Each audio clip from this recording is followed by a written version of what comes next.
हम सनातनी विवाह क्यों करते हैं। और हमारे यहाँ विवाह ना बहुत तरीके से होता है। विवाह के पहले मंडप, जो मंडप होता है ना, एक्चुअली वो क्या है, यज्ञशाला है। विवाह एक प्रकार का यज्ञ है।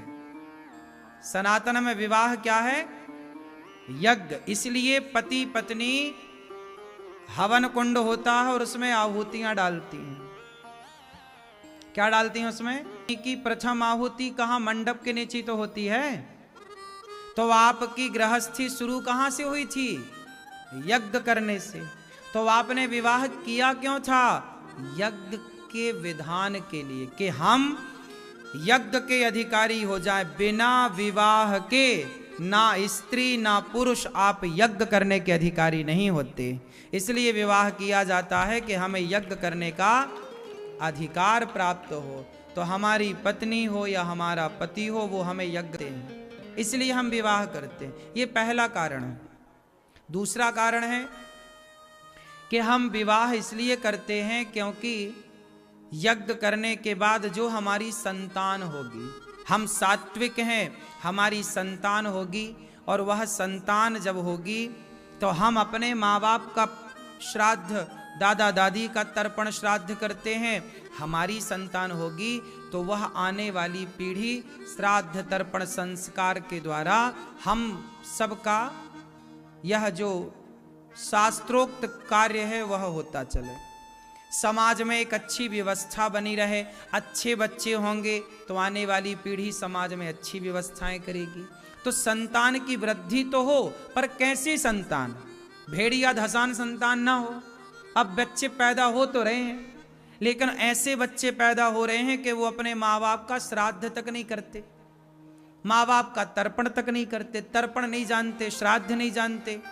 तो संतान है तो सही, भरी तो है संतान है, पर कर क्या रहे हैं, 3 काम कर रहे हैं, खा रहे हैं, सो रहे हैं, और वो भी बच्चे पैदा करने में लगे हैं। इससे क्या होगा, कहते ना जननी जने तो भक्त जने, या दाता या सूर, या से तो बंध्या भली काहे गवावे नूर। जन्म दिया ही है मैया तो लायक बच्चों को जन्म देना, नालायक को जन्म दे के करोगी क्या। तुम्हारे बच्चे बुढ़ापे में तुम्हारे को गिलास भर पानी नहीं दे रहे हैं, तो ऐसी औलाद पैदा करने से अच्छा है कि ना पैदा करते। अरे चलो किसी को पानी ना दे, कम से कम तुम्हें तो पानी दे, क्यों, तुम्हारा तो ख्याल रखे, ऐसी तो कम से कम संतान हो। तो संतान ऐसी हो, और ऐसी संतान कब होगी, जब आप प्रॉपर संस्कारवान होंगे। यज्ञ, पत्नी बैठे पति बैठे यज्ञ करे, उस यज्ञ के बाद भगवत चिंतन करते हुए गर्भाधान होना चाहिए। जैसा स्त्री पुरुष की मानसिक स्थिति होती है गर्भाधान के समय, उसी मनस्थिति की संतान पैदा होती है।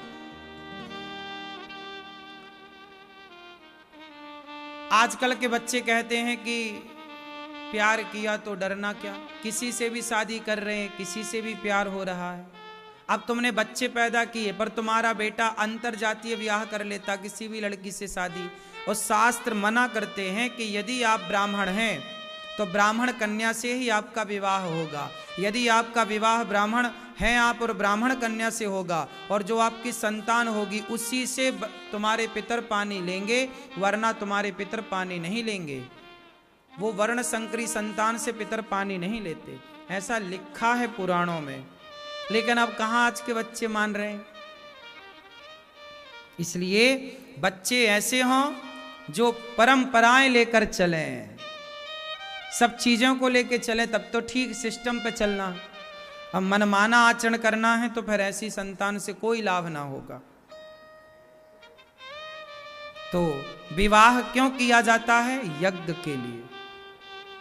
पत्नी के बिना कोई भी यज्ञ नहीं होता। हम ईश्वर की साथ में मिलकर विवाह इसलिए भी किया जाता है मन को केंद्रित करने के लिए। विवाह के पहले मन 17 जगह भटकता है, विवाह के बाद एक पत्नी में मन लग जाता है और मन सबसे हट करके, जैसे किला होता है, किले में हम तो मार सकते हैं पर हमें कोई नहीं मार सकता। पत्नी के साथ रह करके अपने मन को जीतना होता है, मन को कंट्रोल करना होता है। यदि आपने अपनी पत्नी के संग रहकर अपने मन को जीत लिया तब तो पत्नी का फायदा है।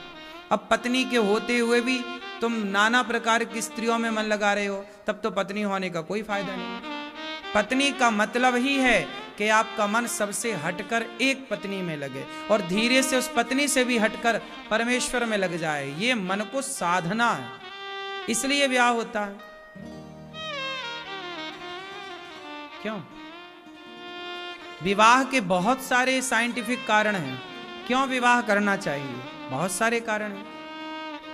कब विवाह करना चाहिए, कितने वर्ष तक विवाह के बंधन में रहना चाहिए, सब कुछ तो हमारे धर्म ग्रंथों में है। विवाह का कार्यकाल केवल 25 साल का बताया है। 26 साल का भी नहीं है, 25 साल का विवाह का कार्यकाल है कि पत्नी बेटा बेटी का जब बड़े हो जाएं शादी ब्याह कर दो, फिर गृहस्थी में से मन को अब सबसे हटाकर सीधा एक हरि में लगाओ।